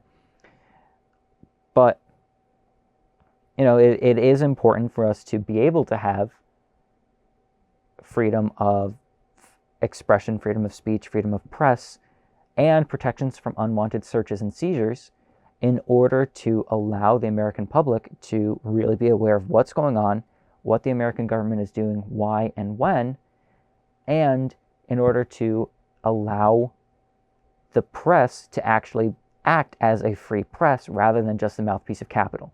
Because I think that the main purpose of this raid was not necessarily to protect government agencies from this incident, but to scare the news media into playing ball with whatever the American capitalist-run government wants to do. They want to make sure that the free press, for as capitalist-owned as it is, becomes even less free and even more capitalist-owned and operated. It wants the media to be nothing more than the mouthpiece of capital. Solidarity Television is an independent grassroots news organization. That means we rely exclusively on viewers like you. Support us at solidaritytelevision.org. Supreme Court sides with Montana police on warrant requirements during emergencies. January 14, 2026, via AP News. The Supreme Court sided with Montana police on Wednesday in a case over when officers can enter a home without a warrant, if an emergency might be folding inside. The unanimous High Court found officers acted lawfully when they went into the home of William Case, who was shot and wounded after officers entered his home in 2021. Police were responding to a call from Case's former girlfriend, who feared he might have killed himself. They entered his home after knocking on the door, produced no response. An officer fired after Case threw open a closet curtain while holding an object that looked like a gun, according to court documents. A handgun was later found in a nearby laundry basket. Case was charged with assaulting an officer, but argued that the evidence against him should be tossed out because officers didn't have a warrant. The Montana Supreme Court disagreed, finding that the officers needed only to reasonably suspect someone's required emergency help. Case appealed to the justices and asked them to require a higher probable cause standard, similar to criminal investigations. The justices rejected that argument. They found that the standard set by the state's highest court was too low, but that the Montana officers' actions were nevertheless objectively reasonable under a standard set in a previous Supreme Court case. So off the bat, this is the reason why suicide is illegal. It's a question that a lot of people ask, why is suicide a crime? How do you even enforce that? And the reason is ostensibly so that way the law enforcement can enter the residence of a person who they have probable cause to believe is committing the crime of suicide, and so that way they can stop them and rescue them. I don't think that's necessarily a bad thing. But look how it turned out here. Law enforcement believed a gentleman was going to kill himself, broke into his house, and then shot him. So, I feel like maybe that one didn't work out the way that they would have wanted it to. Luckily, he didn't die. And, there was a gun in the house. The article doesn't clarify whether or not the gentleman had a gun on him when the police shot him. The police believed that he did, and a gun was also found in the house. It's possible. Who knows? But what if instead of sending armed officers to every single incident, we decided to send community members who were more specialized to actually help? Because if the hammer is breaking into the house and all it sees is nails, it's going to start wailing. But if you send someone in who's going to think, oh, hey, there's a gentleman in here who may be, I'll say, mentally compromised, going through a hard time, and he might be armed and be a danger to himself and possibly us, how can we fix this so that way he doesn't get hurt and we don't get hurt, and so that way this guy wakes up tomorrow better than he is going to bed today? Denver has a program called the STAR program, in which they send mental health professionals to emergencies like this and not the police. Now, other times they'll send them in tandem in other places in the country. But if every single problem we're addressing we'll be at our most generous and say a person who is armed and expectant of violence, because of course the police themselves are the violent enforcers of the will of the government, the will of the state, which, as we know, is presently the will of capital rather than the will of the people, and thus we have to, get rid of the police and completely reform society while we're at it. If we're sending someone who's willing to put the violence of capital against the public in times of crisis, are we helping the public, or are we causing problems for our neighbors and putting them more at risk? Obviously, this gentleman was put more at risk by the police, because he did not shoot himself, he did not hurt himself, but the police shot him. How many other times have we seen people in crisis get shot? Mentally ill or mentally handicapped people exhibiting a behavior, and the police roll up and kill them. Or the police, scared for their lives, just capping random people. A gentleman, I want to say it was 10 years ago, unarmed in the hallway of a hotel, complying with every single conflicting order that the police gave him, and they shot him to death anyway. White gentleman, and for all of the what about white lives matter people, didn't say a single word.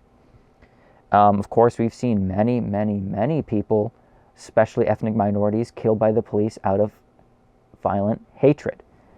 And just recently, a white woman, Renee Good, was shot in the face multiple times by ICE agents for no crime. So we are sending armed agents of state violence to address sensitive situations, and then saying, well, yeah, they're allowed to break into the house if they think a crime is being committed. Is that helpful? Is that benefiting the public? Is it keeping the public safe?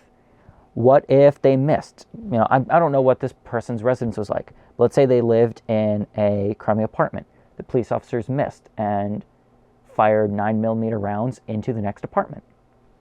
What then? What if this gentleman, did come out of the closet with a gun because he, in the middle of mental torment, was not aware or conscious of the fact that there were law enforcement officers at his door, and all he saw were dudes breaking down his door with guns drawn? Anyone who had the capacity would probably start to shoot back. So he and the officers are lucky that the only person injured was this gentleman, and he wasn't killed. But many times it does not end up being the case. So what would a society built for the people rather than built for capital look like? We would be able to respond to these incidents with people who are actually there to de-escalate the situation and to take care of, rather than punish, the person at risk.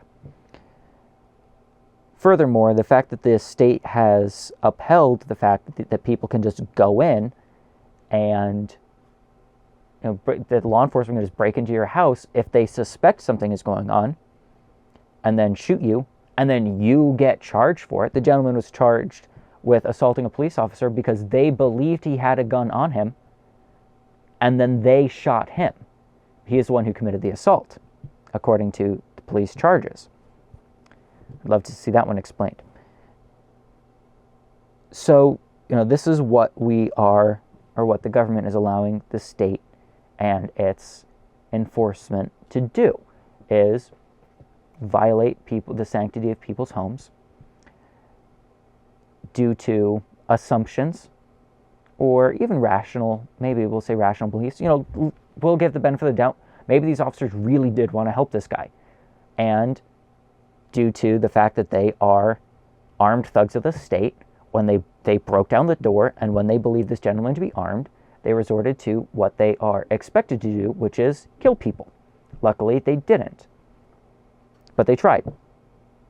So, even at our most generous of what these agents of the state did, they're now going to get away with it, and the gentleman that they victimized is going to be doubly victimized by the state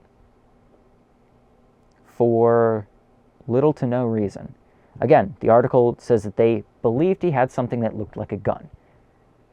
And not that he did have a gun, not that he was shooting at officers. So, it's a problem if violent agents of the state, armed agents of the state, can suspect you of committing a crime, and something as unverifiable or hard to verify, such as attempting or planning to commit suicide, which they could, reasonably accuse anybody of if they were dedicated to, in order to break into your house without a warrant.